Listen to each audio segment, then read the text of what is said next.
buildings aren't brick and mortar, it's not just a building. Building is an oral compilation of history that people lived. And when that building's gone, those stories disappear. The building was historically designated in 1988, and it is a neoclassical design that was constructed in 1925 by a rather famous architect, H. George Fink.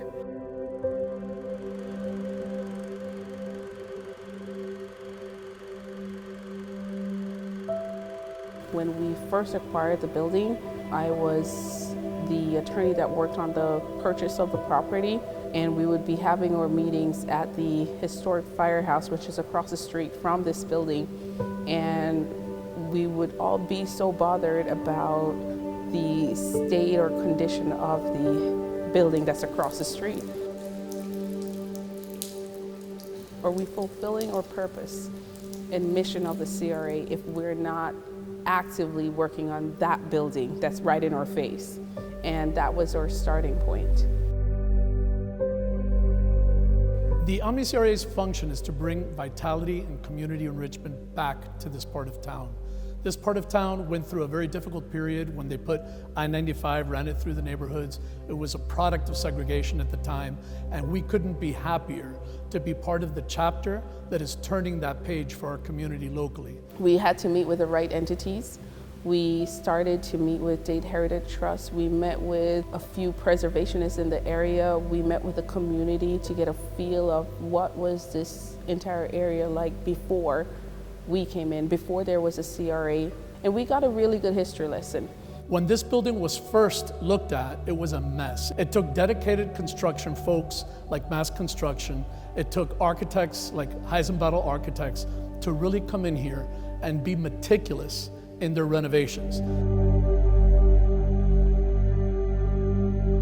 Challenges as an architect, first of all, was to find a team of people that was capable of restoring this building in a sensitive way. First thing that we had to do was install shoring in a very specific way that had to be engineered in order for the facade not to fall. And at the same time, figure out how to build the inside of the building while the facade was being held up.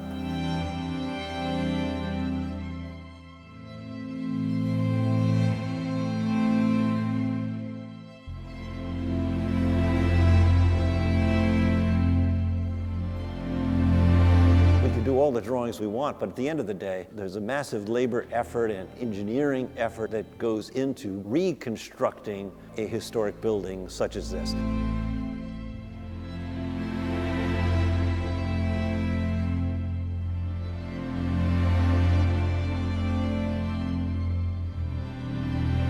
The ornamentation from the cast concrete columns that were broken into a million pieces when we took over the project, and right down to the details of the windows that we see behind me, the wood mahogany windows in this case that replicate the original windows almost exactly.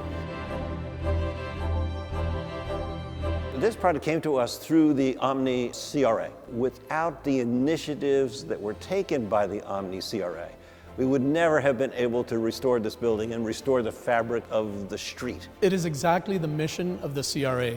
A private entity would not have gone through this kind of work. It simply doesn't produce or generate the kind of profits that they require.